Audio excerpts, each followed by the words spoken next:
You trade your sanity building an empire you can never take to the grave. Your anxiety is not ambition, it is just the terrifying fear of facing that, in the end, you only need 6 feet of earth. Here's a lie you were sold before you were old enough to question it. That security is a place you arrive at, that there is somewhere ahead of you a specific number, a salary, a title, a square footage, and once you hit it, the anxiety stops. The chest loosens, you finally get to rest. You know this is false. Your nervous system knows this is false. And yet, here you are, sprinting toward the next version of enough. Tolstoy wrote about this in 1886. Not as a self-help manual, as a horror story. The protagonist isn't a villain. He isn't greedy in any cartoonish way. He's just you. A man who wants a better life, a man who keeps moving the line, and the story follows him with the cold patience of a documentarian watching a perfectly predictable catastrophe unfold, right up to its 6 by 3 foot conclusion.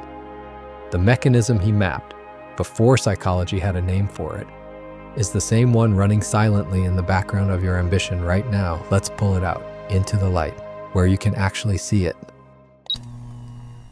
There's a concept in psychology called the hedonic treadmill. It sounds almost gentle when you say it out loud. Hedonic, like something from a spa menu. But here's what it actually means. Your brain has a baseline, a factory setting for satisfaction. And no matter what you achieve, a promotion, a purchase, a milestone, the needle swings up briefly and then resets back to baseline every single time. But it's actually much darker than a simple reset. Modern neuroscience reveals a brutal truth about our biology. The chemical responsible for your ambition, dopamine, is not a reward molecule. It is an anticipation molecule. It does not fire when you get the thing, it fires when you want the thing. You are biologically wired for hunger, not for satisfaction. Tolstoy didn't use clinical terms. He didn't need to. He just showed you Pahom buying land, feeling safe, for about 3 days, and then looking at his neighbor's fields and feeling the old sickness again, like nothing had happened, like the land he'd just broken his back for was already invisible. You've felt this. You felt the exact version of this that lives in your life. The raise that felt monumental for exactly 1 week. The apartment you were desperate for that simply became the place you keep your things, the car, the number in the account, the relationship milestone. The treadmill doesn't stop. And here's the dark part. You can't outrun it. You can only step off it. But stepping off requires you to face something terrifying. It requires you to stop treating the future as the location of your peace. When I have X, I won't have to worry. That sentence, in all its forms, is the most expensive lie in the human operating system. Philosophers across centuries have called it the fundamental error of projection. The belief that your anxiety is a logistical problem rather than a psychological one. You convince yourself that the knot in your stomach will be untangled by more money, more status, more space, rather than by presence. Pahom kept making this desperate deal with himself. Just this valley, just this ridge, just a little further and I'll stop, and I'll be satisfied, and I'll finally rest. And the step kept offering him more horizon, and he kept taking it, because to stop taking it would mean facing the void. Think about why you are running right now. Look closely at the dark architecture of your own ambition. Are you running toward a goal? Or are you running away from the silence? When you stop running, the noise of the pursuit fades, and in that silence you are left completely alone with your own mind. The unsolved trauma, the quiet inadequacies, the heavy, suffocating realization that the void inside you cannot be filled with external things. Most people would rather sprint until their lungs bleed than sit in a quiet room and face their own reflection. Here is the brutal part, and I'm not going to soften it. The fear you feel of not having enough, of falling behind, of being left without. That fear is not going away. It is a feature of being alive. It is the price of consciousness. Every Stoic philosopher who has ever sat with this question long enough arrives at the same uncomfortable answer. The fear doesn't end. You cannot control the vastness of the world. You can only forge an iron mind capable of withstanding it. You must learn to move with the fear rather than for it. Pahom ran because he thought he could outrun the feeling. He thought if he claimed enough physical dirt, the psychological feeling of scarcity would finally stop. He ran himself into the ground, literally.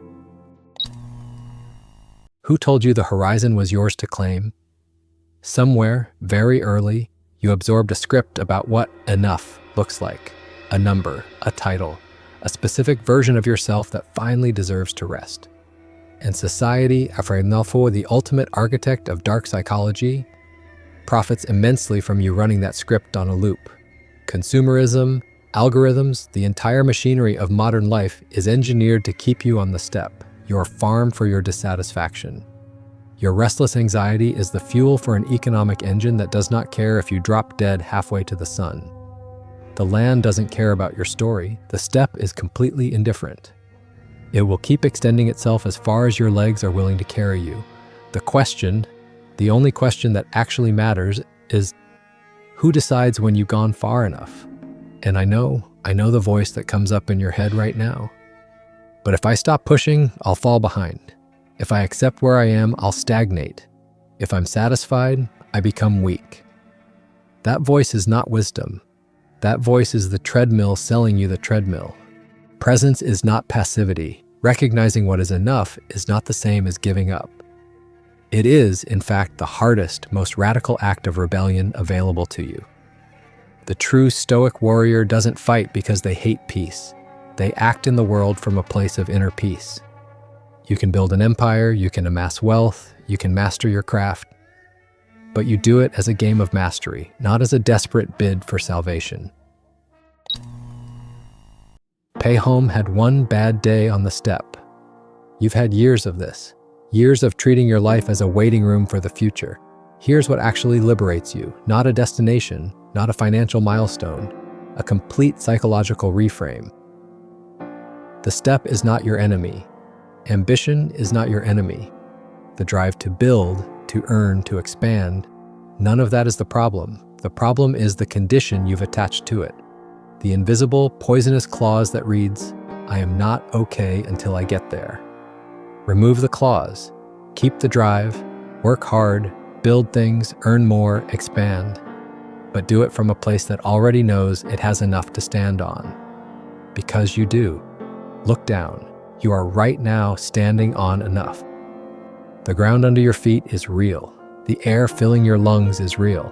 The life happening right this second, not the phantom life on the other side of your next goal, is the only one you actually possess. Pahom's mistake wasn't running. It was the delusional story he told himself about why he had to. As the sun began to dip below the horizon, casting long, dark shadows across the Russian dirt, Pahom's legs gave out. The story tells us his heart failed.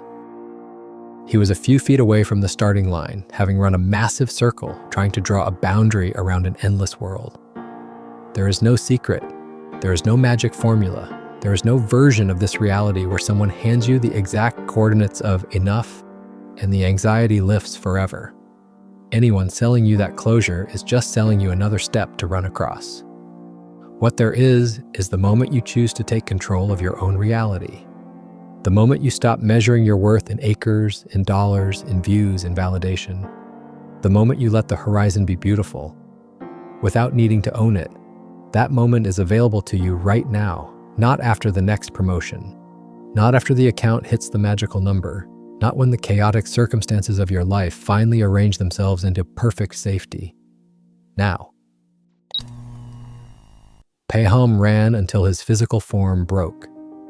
He measured out with his collapsing body the exact amount of ground he actually needed. 6 feet, from his head to his heels.